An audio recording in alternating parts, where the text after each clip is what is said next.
Retrouvez toute l'actualité du foot régional, le débrief avec Radio VFM et Foot Normand.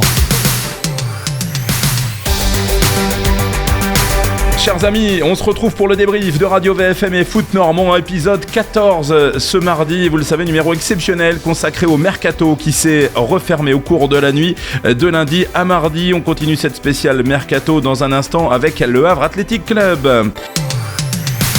Le débrief, c'est l'émission pour tout savoir sur le foot régional avec Radio VFM et Foot Normand. Et c'est le lundi soir à partir de 18h15.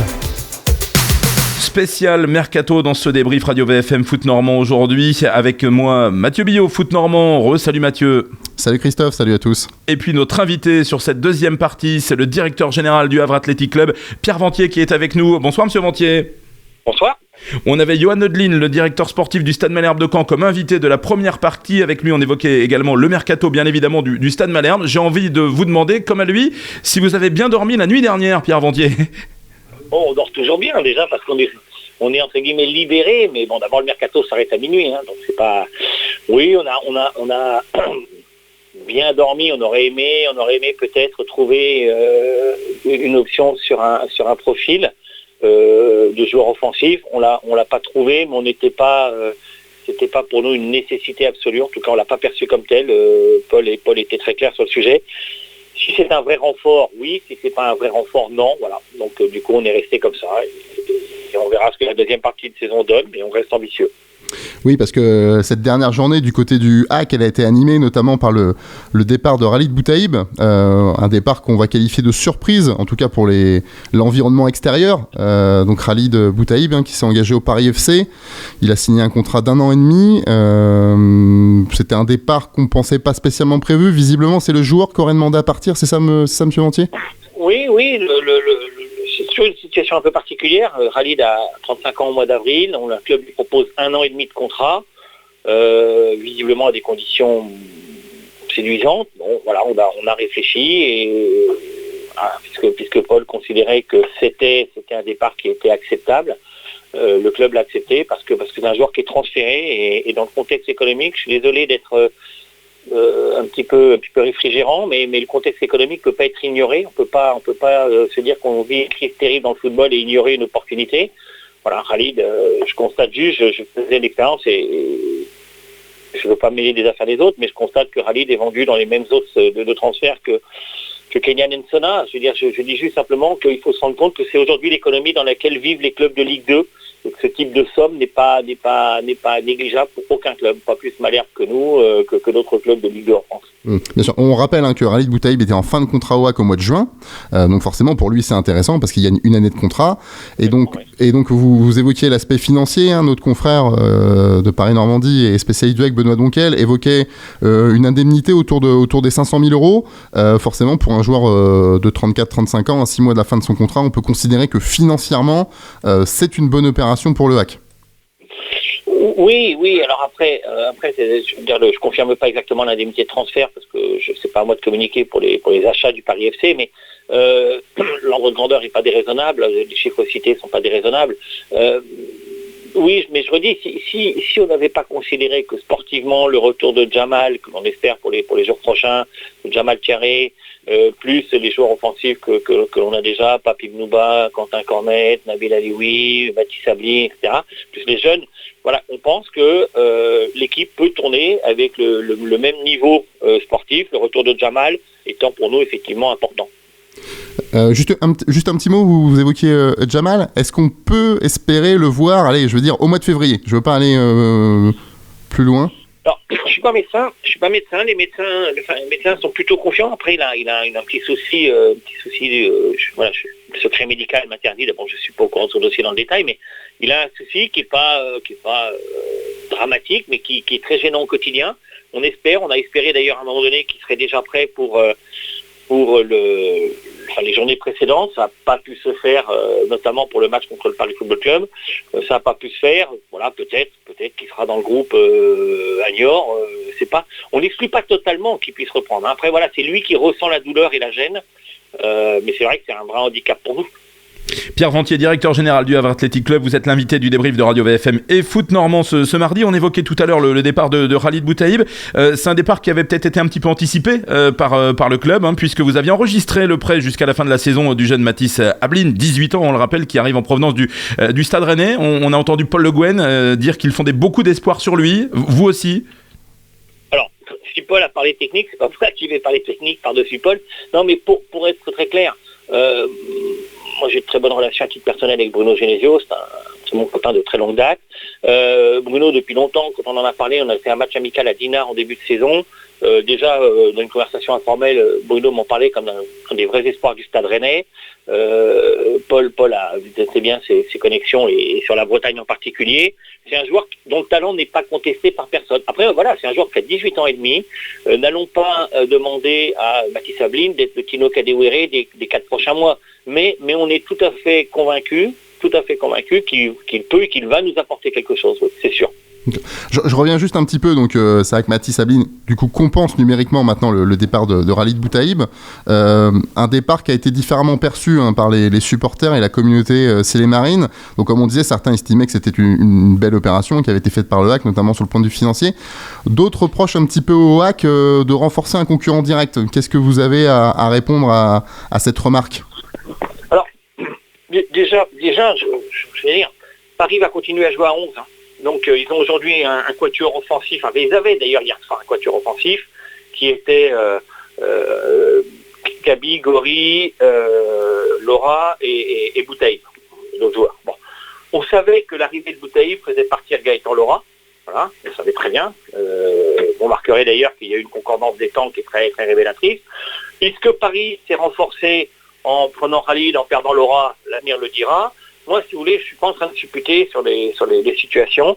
Nous, on considère aujourd'hui que les joueurs à potentiel offensif que l'on a avec l'arrivée de Mathis et le retour de Jam prévu, on considère qu'aujourd'hui, on pouvait faire sans Khalid. On pense aussi, Paul, le club, qu'avoir 5 ou 6 joueurs pour 2 places, c'est pas forcément l'idéal pour tout le monde.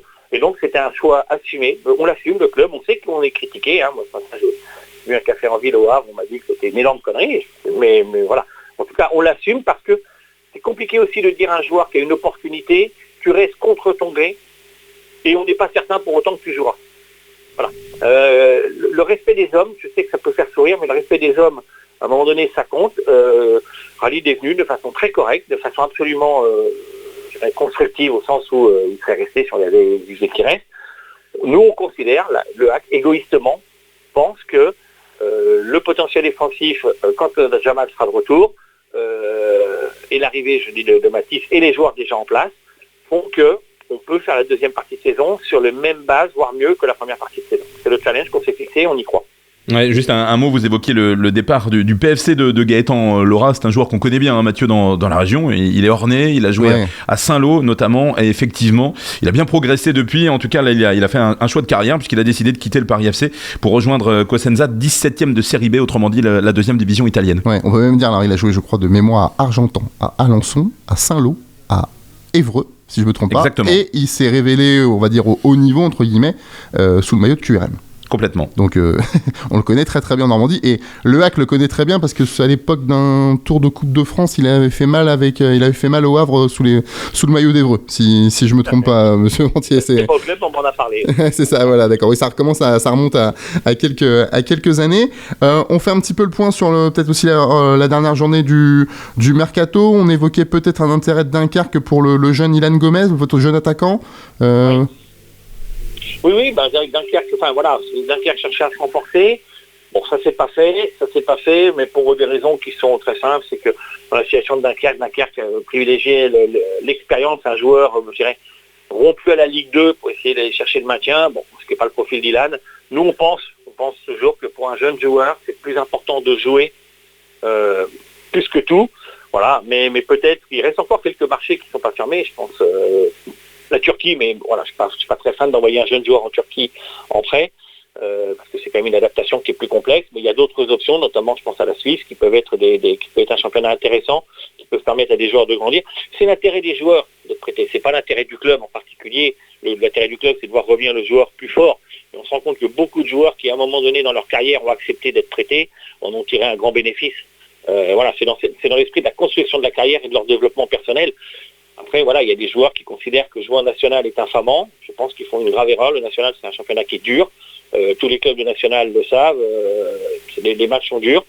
Moi, je regrette, et je profite pour faire passer le message, les joueurs qui préfèrent rester ici en Ligue 2 plutôt que d'aller chercher du temps de jeu en national font de très mauvais choix de carrière. Voilà. Mais c'est leur choix et il faudra qu'ils les assument. Pierre Ventier, pas d'arrivée post-mercato, comme ça avait été le cas, on s'en souvient, avec Ismaël Boura, par exemple, au mois de septembre? On n'a plus le droit. Le mercato, 31 janvier, il clôture le recrutement pour la saison, sauf cas de joker médical, c'est-à-dire très grave blessure. Je s'épargne ça.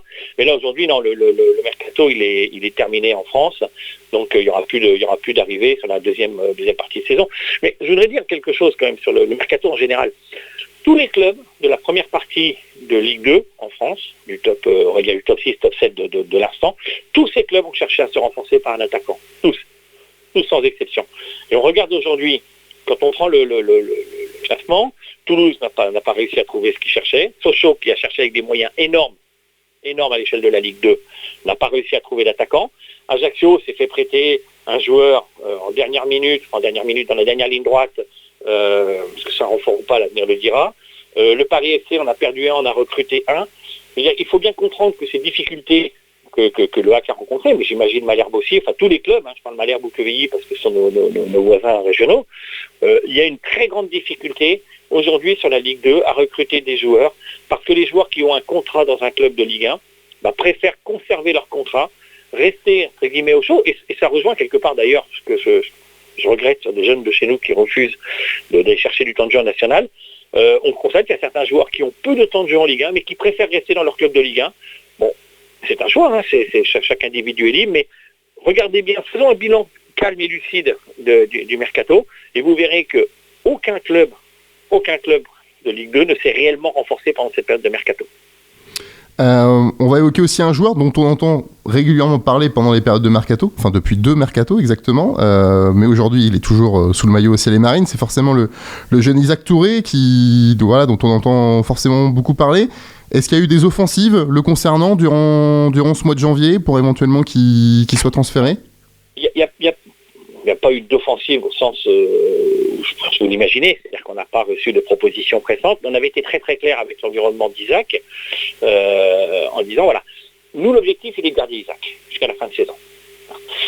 Il est de garder Isaac parce que là pour le coup effectivement on se serait retrouvé dans un système avec uniquement 3 défenseurs centraux expérimentés. On sait qu'aujourd'hui l'équipe joue avec 3 axiaux, c'est pas forcément figé. Ça nous paraissait court d'avoir 3 joueurs pour 3 postes jusqu'à la fin de saison. Donc là, on avait dit, sauf opportunité qui nous permet effectivement de remplacer dans des conditions très confortables économiquement, sauf opportunité de cette nature, on ne le laissera pas partir. Voilà. On en a discuté, c'était très clair, et à partir de là, l'essentiel des clubs qui étaient intéressés le voulaient tout de suite. Ça a clos le débat, Isaac reste. C'est aussi un recrutement de garder Isaac. C'est aussi un recrutement, il faut le comprendre, que dans beaucoup de situations, beaucoup de clubs auraient probablement ouvert les portes en grand pour récupérer ce qui pouvait être récupéré. On a fait le choix de ne pas récupérer cet argent pour garder le joueur. Forcément, la période de mercato hivernal du coup c'est refermé lundi, mais on imagine que dans les clubs ça fonctionne 12 mois sur 12. Il va falloir déjà un petit peu se projeter peut-être déjà sur l'été prochain. Il y aura peut-être les dossiers Isaac Touré, voire Abdoulaba qui sont en fin de contrat en 2023 si je ne m'abuse. Voilà, j'imagine que l'état-major du HAC travaille déjà un petit peu là-dessus, sur soit une éventuelle prolongation si les joueurs acceptent bien entendu, soit voir un transfert pour ne pas se retrouver toujours dans cette même situation avec des joueurs qui partent libres à la fin de leur premier contrat professionnel. Oui, mais il y aura des propositions de prolongation faites à certains des joueurs de l'effectif, c'est évident. Il y a des joueurs aujourd'hui qui nous donnent pleinement satisfaction. Après, on a fait le choix de ne pas commencer à ouvrir la porte aux discussions en plein milieu de saison, en plein hiver. Voilà. Peut-être qu'on aura eu tort à la fin, je ne sais pas, je ne détiens pas de vérité. Simplement, on veut aujourd'hui que l'équipe reste focus sur l'objectif sportif, qu'on continue à jouer les matchs. On fera le point au printemps sur les situations. Mais oui, on sait qu'on arrive à la fin de cette saison, là, on aura un bouleversement dans l'effectif du HAC, mais tous les joueurs qui sont au HAC, y compris ceux qui sont en fin de contrat, ne partiront pas. Je pense que vous avez constaté aussi qu'on a prolongé Aruna Sanganté jusqu'en 2025, Fernand Mayembo jusqu'en 2024. Voilà, on a quelques joueurs qui sont chez nous dans la durée qui vont servir à constituer la base pour l'année prochaine. On ne part pas, comment dirais-je, tout nu pour la saison prochaine. On précise juste dans les prolongations, on peut citer également aussi Mathieu Gorgelin, le gardien qui avait prolongé, il y a quelques mois. Voilà, il fait partie des autres joueurs. Et juste sur les joueurs en fin de contrat, si je ne m'abuse, parmi l'effectif, Pierre Gibaud, Jean-Pascal Fontaine, Alexandre Bonnet et Imad Abdelli font notamment partie des joueurs qui sont en fin de... On peut rajouter Tierno Baldé et les deux joueurs prêtés, Tierno Baldé et Koura, qui sont deux joueurs titulaires. Hein. On en est conscient. Yaya Fofana, on sait qu'il a fait le choix de partir libre en fin de contrat. C'est ainsi. Oui, on a des joueurs en fin de contrat. On avait Khalid Boutaïb qui est parti. On a forcément Mathis Sabline qui est également en fin de contrat et on a Quentin Cornet qui est en fin de contrat.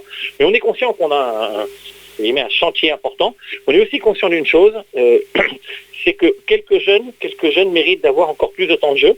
Alors c'était le cas cette année, hein, on l'a vu au milieu. Moi je pense que si on avait écouté certaines personnes, on aurait recruté au milieu cette année. Scammy Richardson aurait vu la porte s'ouvrir comme il l'a ouverte. La porte s'est ouverte parce que lui a mis le pied dedans et s'est imposé. Hein, le mérite lui en revient. Mais c'est aussi parce que le club a fait en sorte de lui laisser la possibilité de jouer, comme il l'a fait pour Yaya, comme il l'a fait pour Aruna. C'est l'ADN du HAC. Il faut entendre que l'ADN du HAC passera toujours par la valorisation de sa formation. Et donc, ça suppose que de temps en temps, on prenne un risque à un poste en se disant, on va faire confiance à un jeune. C'est sûr que c'est toujours plus sécurisant d'avoir un joueur, 30 ans, 200 matchs de Ligue 2 à un poste, oui. Mais on se rend compte aujourd'hui que les anciens jouent pleinement leur rôle de cadre et de leader dans l'effectif. On le voit, on le sent sur le terrain, on le sent aussi évidemment dans le vestiaire. C'est très important, mais c'est important aussi parce que les jeunes ont de la qualité, ils sont à l'écoute des anciens. Débrief spécial Mercato avec Radio BFM et Foot Normand. Ce mardi, notre invité Pierre Ventier, directeur général du Havre Athletic Club. Encore quelques mots, Pierre Ventier. Le mois de janvier a aussi été marqué évidemment par la signature de Yaya Fofana, vous l'évoquiez tout à l'heure, à Angers jusqu'en 2026. On rappelle que Yaya Fofana, formé à la KV Verte, était en fin de contrat au 30 juin. Il était donc libre de s'engager où il le souhaitait à partir du 1er janvier, dans l'optique bien sûr de la saison prochaine. C'est ce qu'il a fait. C'est pas faute, on le sait, de lui avoir formulé des propositions de prolongation, mais il n'empêche que le Havre va percevoir 0 € sur ce départ. Il restera néanmoins titulaire jusqu'à la fin de saison dans les cages du Havre Athletic Club. En tout cas, il ne sera pas sanctionné. Titulaire, ça c'est le coach qui fait l'équipe, mais il n'y aura pas de sanction parce que d'abord le Yaya est dans son droit, il faut quand même respecter le droit de chacun. Ça c'est un premier point. Et le deuxième, c'est que Yaya il se comporte bien, il travaille à l'entraînement, il est performant, il est positif, il n'y a absolument aucune raison. Ça fait quand même... Alors c'est décevant pour nous, clairement, c'est très décevant qu'un jeune formé au club, il ne faut jamais oublier qu'un jeune qui est formé au club, ça veut dire que pour un joueur, le club aura investi sur lui, et sur lui seul, dans la formation 400-500 000 €. Bon, je trouve, voire plus, le prix revient, si je puis m'exprimer ainsi, de la formation d'un jeune joueur, et parfois plus. Je trouve que c'est bien que ceux qui ont bénéficié d'un dispositif qui leur permette d'émerger et de se construire et de réussir, pense que pour former d'autres petits Yaya Fofana, alors qu'il est très grand, et d'autres jeunes, c'est bien que le système économique fonctionne. Si à un moment ou à un autre, on arrête le système économique, ben forcément, on arrêtera de pouvoir investir dans la formation. Notre regret, il est là. Après, Yaya, il est en fin de contrat, le droit lui permet de partir, ça s'appelle la liberté des individus, il faut quand même respecter ça, c'est la moindre des choses. Voilà, il part, je le redis, il se comporte, il n'y a absolument aucun reproche à lui faire sur l'attitude, l'engagement, l'investissement sur le terrain et le niveau de performance. Il n'y a aucune raison qu'on le sanctionne. Sa situation, elle est très différente. Vous n'y faites pas référence, mais moi je vais le faire à la situation en son temps d'Harold Moukoudi. Harold Moukoudi avait demandé en son temps à l'époque une 4e année de contrat pour se sécuriser. C'est différent, Yaya n'a jamais rien demandé, et donc il est en fin de contrat. Mais on le regrette, oui, qu'il parte évidemment. Et pour finir donc du coup cette deuxième partie du débrief, on va quand même dire un petit mot de la performance du week-end du côté du HAC, avec cette qualification de l'équipe des U18 pour les 8e de finale de la Gambardella, des U18 qui ont un petit peu créé l'exploit en dominant le PSG 1-0 sur un but d'un des espoirs justement de la KV Verte, Steven Goura. Bon forcément ça fait plaisir Monsieur Ventier de voir une telle performance, ça met quand même bien en valeur la formation havraise. Oui, mais ça, de toute façon, je le dis, la formation, elle est centrale dans le projet du club. J'étais au match, c'est clair, soyons clairs, tous ceux qui étaient au match savent que voilà, si Paris avait égalisé, ça n'aurait pas été un scandale. Maintenant, le Paris Saint-Germain, c'est ce qui se fait de plus talentueux en termes de formation. Quand on voit la composition de l'équipe du Paris Saint-Germain, ça laisse rêveur. Voilà, ça n'est qu'un match de coupe, donc ne nous enflammons pas. On n'a pas gagné la Gambardella. Et même si on gagnait la Gambardella, ça ne veut pas dire pour autant qu'on serait devenus les champions du monde. Mais c'est vrai que c'est encourageant, c'est une reconnaissance à la fois du travail qui est fait par toute l'équipe à la formation, et ça c'est incontestable. Donc c'est une reconnaissance du travail fait, c'est un encouragement pour les jeunes à s'accrocher. Moi j'ai trouvé que l'énergie qu'ils ont mis, et l'esprit de solidarité dont ils ont fait preuve est intéressant. Et puis effectivement, ça va permettre à des joueurs. Moi j'ai eu la chance d'évoluer d'être directeur d'un club qui a gagné la Gambardella. C'est une expérience extraordinaire pour les jeunes joueurs. C'est encore la perspective d'un, 2 ou 3 matchs avec un peu plus de pression, un peu plus d'enjeu, avec du haut niveau en face. Et c'est formateur et ça les aide à se former. De ce point de vue-là, c'est tout bénéfice pour le club. Eh bien, merci beaucoup. Merci beaucoup, Pierre Inventier, d'avoir été l'invité du débrief de Radio VFM et Foot Normand. C'était extrêmement important et intéressant pour nous, pour nos auditeurs, pour les lecteurs de Foot Normand, de vous avoir aujourd'hui dans ce débrief spécial Mercato. Bonne soirée à vous. Merci Pierre Inventier et à très bientôt. Voilà, tour d'horizon complet, Mathieu, de ce qui s'est passé durant les dernières heures de Mercato. On était presque dans les coulisses, au Stade Malherbe de Caen dans la première partie, au Havre Athletic Club dans la seconde. Tout à fait, voilà, un petit point complet sur ce Mercato. Maintenant, les clubs vont terminer les saisons avec les effectifs qu'ils ont en place. Donc voilà, on va être un petit peu tranquille à ce niveau-là pendant quelques temps, même si on sait que les clubs vont déjà rapidement se projeter, comme nos deux invités l'ont dit, que ce soit Johan Odlin du côté canet ou Pierre Ventier du côté havrais, sur la constitution des effectifs de la saison prochaine. Voilà, pas mal de fins de contrat, pas mal de retours de prêt, que ce soit d'un côté ou de l'autre. Donc ça va commencer à bosser aussi sérieusement pour la saison prochaine. L'actu de la semaine, c'est notamment le tirage au sort de la Gambardella, on l'évoquait tout à l'heure. Rendez-vous jeudi midi. Jeudi midi, donc on a précisé qu'il y avait Malherbe, qu'il y avait Le Havre, et il y a aussi l'US Avranches. Exactement, voilà, qui a réalisé un très joli exploit en allant se qualifier sur la pelouse du SCO d'Angers. Voilà, tout à fait, à l'issue de la séance d'être sur au but de partout. Donc il y aura 3 représentants normands en 8e de finale de la Gambardella, ce qui n'est pas une mince performance. Et l'actu de la semaine, ce sera aussi évidemment la 23e journée du championnat de France de Ligue 2. Elle aura lieu samedi à 19h. 2 matchs à l'extérieur sur 3 pour les clubs normands, avec le déplacement du Stade Malherbe de Caen sur la pelouse de la Lanterne Rouge, l'AS Nancy-Lorraine. Ce sera à 19h. À la même heure, Le Havre sera en déplacement à Niort et QRM accueillera Grenoble également, donc à Diochon, samedi soir à 19h. Merci Mathieu. Merci à vous. Merci à Quentin Radic pour la réalisation de ce débrief spécial Mercato, Radio VFM et Foot Normand. On se donne rendez-vous la semaine prochaine. D'ici là, prenez bien soin de vous et à très vite pour parler foot. Bye bye. Retrouvez toute l'actualité du foot régional, le débrief avec Radio VFM et Foot Normand.